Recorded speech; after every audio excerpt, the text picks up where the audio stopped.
Moro aqui para PT... Puta vida.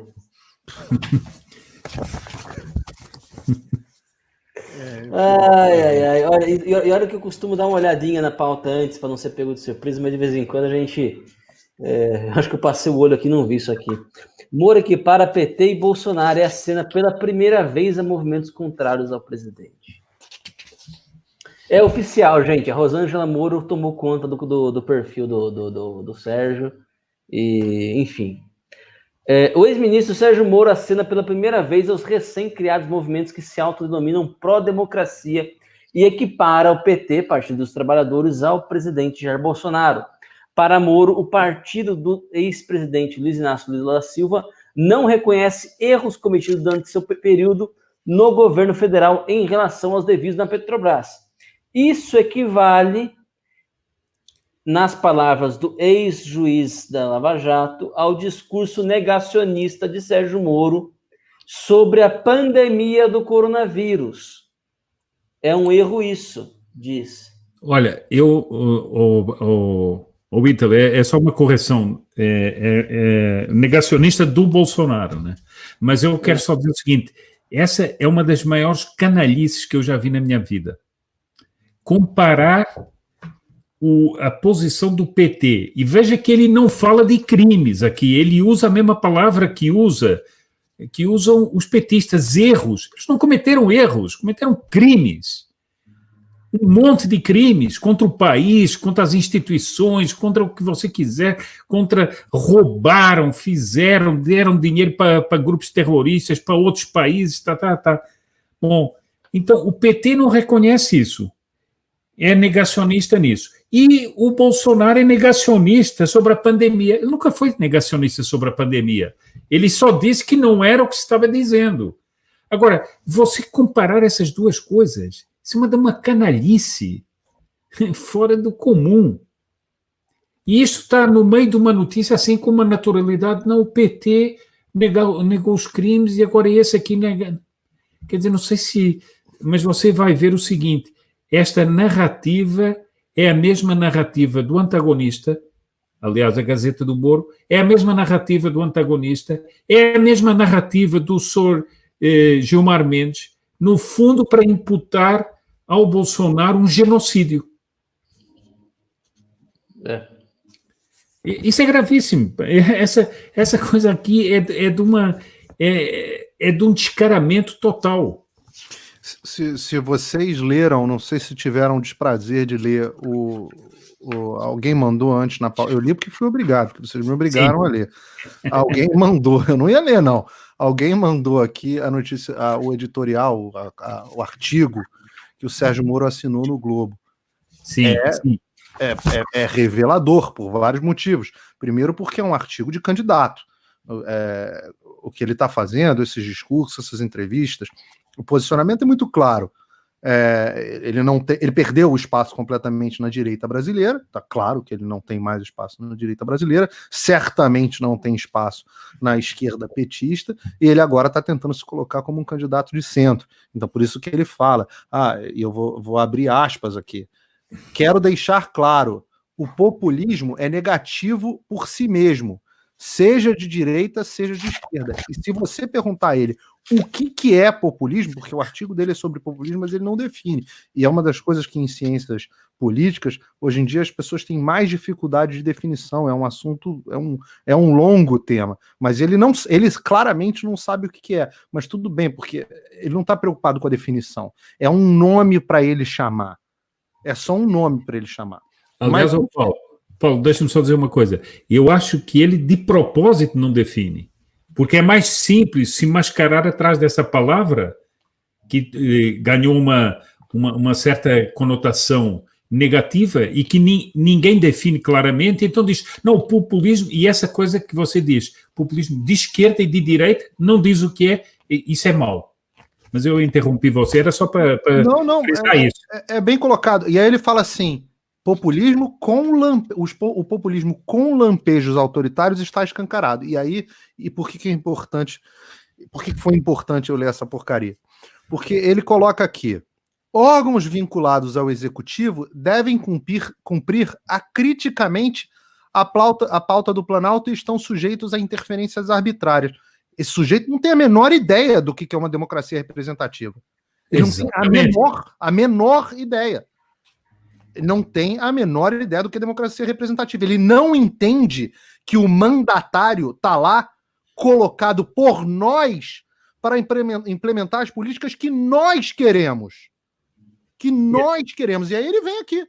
E ele está falando de um Estado tecnocrático. Ele quer um Estado tecnocrata. Mas é o que todo o judiciário brasileiro, praticamente, óbvio que tem exceções, mas toda a mentalidade do judiciário brasileiro, toda a mentalidade juristocrata é exatamente isso. É o Estado tecnocrata. Então as pessoas falam, os militares são positivistas. Pô, não tem nada mais positivista no planeta Terra do que isso aqui. Claro. Nada mais positivista no planeta Terra do que isso aqui. Ele fala aqui, ele é aberto, é explícito, eu não estou interpretando, tá? Radares devem ser exemplos de interferências arbitrárias. Radares devem ser retirados das rodovias federais. Aí ele diz assim, ainda que isso leve ao incremento dos acidentes e das mortes. Como se a decisão de colocar radares ou não fosse uma decisão meramente técnica. A população tivesse... Você não tem direito a ter uma opinião. O povo não tem direito a ter uma opinião sobre esse assunto. Ele não tem. Continua. Agentes de fiscalização ambiental, e eu estou lendo aqui só para deixar claro, eu estou lendo ipsis literis o artigo do senhor Sérgio Moro, doutor Sérgio Moro. Agentes de fiscalização ambiental devem ser exonerados se atuarem efetivamente contra o desmatamento ou queimadas. Aonde? Médicos devem ser afastados do Ministério da Saúde, pois a pandemia do coronavírus atrapalha a economia.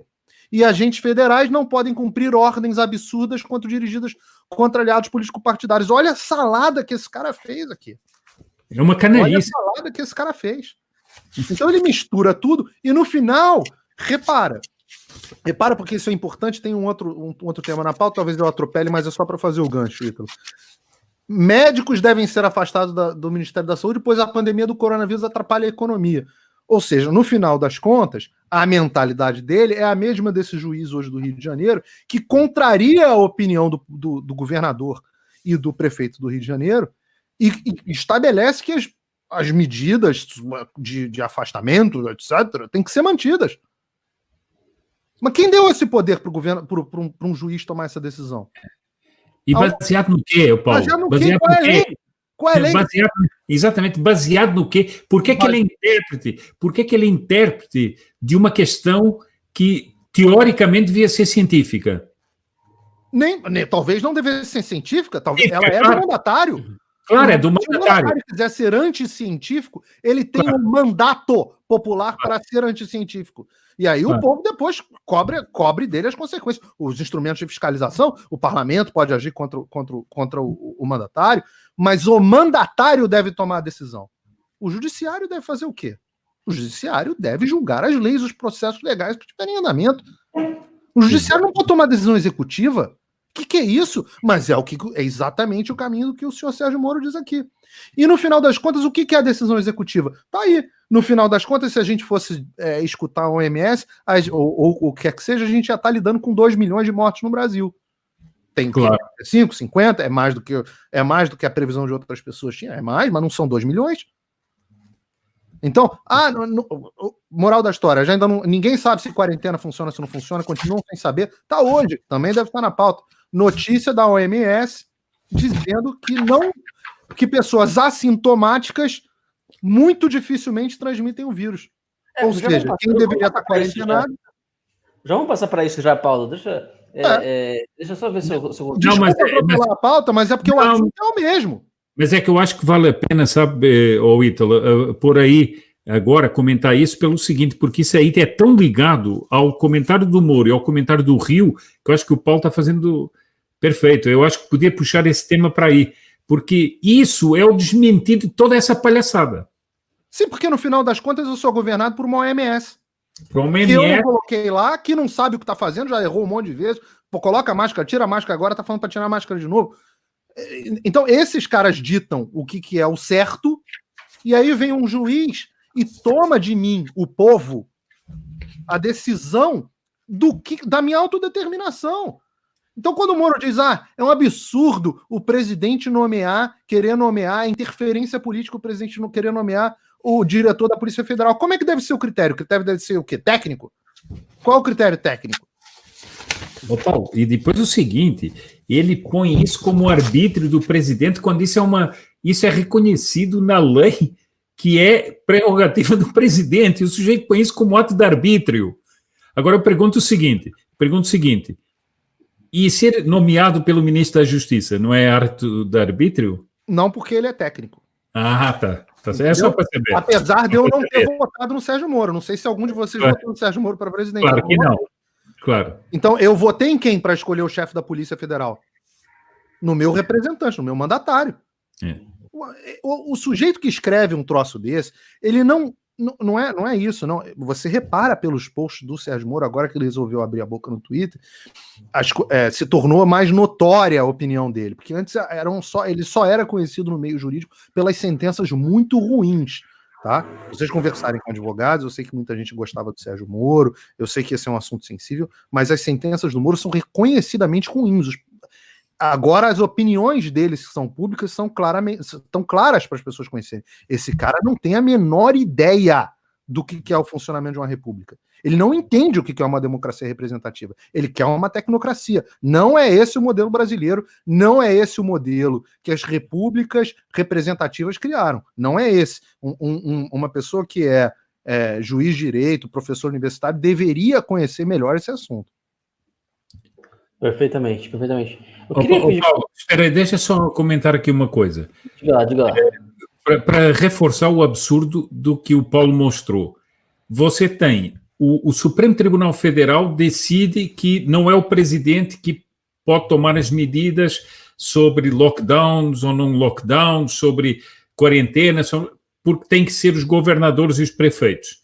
Com uma razoabilidade que o que é fato é o seguinte, eles abriram as portas para o caos legal. Mas a parte disso, então eles dizem que o executivo que deve decidir é o Estado, é o governador do Estado e é o prefeito. Bem, quando o governador do Estado e o prefeito decidem, vem a Justiça Federal, foi a Justiça Federal, e diz, não, vocês não podem. Bom, que caos é esse? Então quer dizer que o judiciário efetivamente manda no país. E as pessoas pensam que é o STF só. Isso eu tento falar que não é. Não é o STF. O STF é ótimo, porque é um alvo fácil para as pessoas entenderem uma mentalidade que permeia, é uma linha de pensamento. É a linha de pensamento desses caras. E aí as pessoas acham que a Lava Jato foi uma maneira de destruir a esquerda. Não, a Lava Jato foi a mentalidade por trás da Lava Jato é uma mentalidade juristocrata. Esses caras, eles acham, tanto que vocês podem olha o Ministério Público, qualquer coisinha que acontece, o Ministério Público se acha no direito de interferir numa decisão do Executivo. Não Exatamente. Tem coisa que não aconteça. Não tem uma lei hoje que não passe por um tribunal. Não tem uma lei. Então não é o STF. O STF é a faceta mais visível, e sem dúvida nenhuma, mais poderosa, de uma mentalidade juristocrata.